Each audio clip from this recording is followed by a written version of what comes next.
Hey guys, welcome to the Role Playing Geek, the show where I help you become a better role playing gamer. I'm Brent and I'm the Role Playing Geek. So today I want to give you a tip for being a better game master. And that tip is how to make more dynamic non-player characters, NPCs. Now, NPCs are kind of interesting. Your players come across a whole variety of them in the course of an adventure, whether this is a sci-fi adventure, a fantasy, gothic horror, whatever.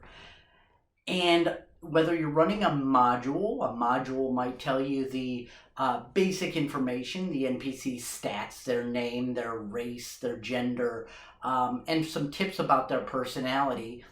Or you might be doing a homebrew, in which case these NPCs are coming right out of your noggin. So how do you give them more life? How do you make them more believable? Well, my method, what I like doing is, in my mind, I will equate them to a celebrity or famous character.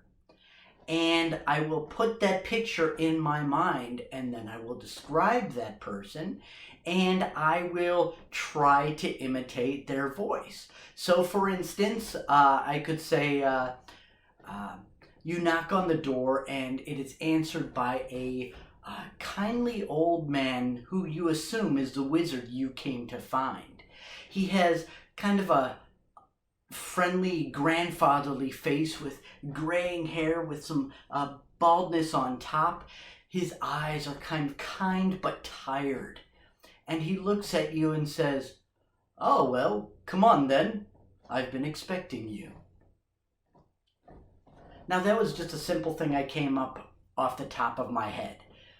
Now you might not have realized who I was describing. In my head, I had a picture of Anthony Hopkins, and I was trying to do an Anthony Hopkins voice. Now, based on that description, your players are going to get their own vision of the appearance in their head, and they probably never would have guessed that that voice was Anthony Hopkins. But it doesn't matter. You're not saying, well, he sounds kind of like Anthony Hopkins, and then you do the thing. You just go into the voice. So as long as there's consistency, you could do a really bad impression of whoever this celebrity is that you've got in your head, but you're not actually telling them that you're thinking of this celebrity, and so your impersonation could be terrible, awful, and it doesn't matter because that connection is just for your own frame of reference. And there's so many celebrities out there, and there's celebrities that have played different roles. So you could, for example, you could think of Sean Connery as James Bond in his early years, or you could think of Sean Connery in the movie The Rock with Nicolas Cage when he's older and he's got gray hair. Now, there are some actors who play such a variety of roles, so you could think of Benedict Cumberbatch as Doctor Strange, or Benedict Cumberbatch as Sherlock Holmes, or Benedict Cumberbatch as Julian Assange. And each is a different role with different mannerisms and things like that. Now, you could think of one celebrity for appearance and try to give them a different voice. Like, you could think to yourself that he looks like Tom Cruise, but he sounds like William Shatner.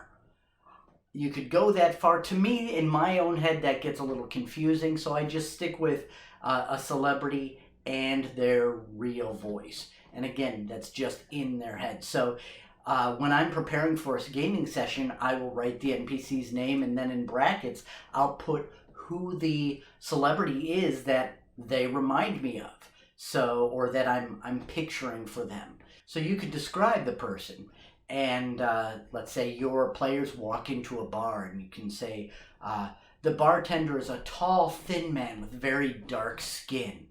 He has a bit of a dark goatee and these intense eyes. And he looks at them and kind of glares and says, "What do you want?" Now, who I'm picturing is Samuel L. Jackson. That's an awful Samuel L. Jackson impersonation. and you, based on that description, you might have thought of somebody else. It doesn't matter as long as there's consistency. So start equating your NPCs to celebrities. And because you know so many celebrities, let's say you have to make up an NPC on the fly. Well, then quickly think of the first celebrity that comes to mind. So you need to come up with an NPC, and it's a young boy. Let's see, a teenage boy. And so, well, gee, guys, yeah, I can help you out. Let's go. Let me take you to visit my friend. First younger actor that jumped into my mind was Tom Holland, who plays Spider-Man right now. That's who just jumped into my mind, so I just winged it. I just made it up as I went. So, going forward then, I would write that character's name down, and I would put Tom Holland next to it, so there's some consistency from session to session. So that in 3 game sessions, when this character comes up again, and you suddenly have a different voice for him, because you can't remember that you had labeled him or modeled him after Tom Holland. So let's say now your idea is to make him after, let's see, who's another young one? Fred Savage from Princess Bride when he was young. Well, yeah, okay, that works out. You know, it's different. It doesn't sound like Fred Savage, but your players will notice, wait, his voice sounds different. Could he be a doppelganger? Is he different now? Oh, we can't, you know, you don't want that kind of inconsistency to derail. Because then you got to be like, no, guys, it's the same person. Honestly, it's just I forgot the voice. So it just makes you look bad. So there you go. Equate connect your celebrities to your NPCs and give them more life. I hope that helps you out. We'll see you next time. Please hit that like button, hit the subscribe button, hit that little bell so you can be informed when I put out new shows. Take care.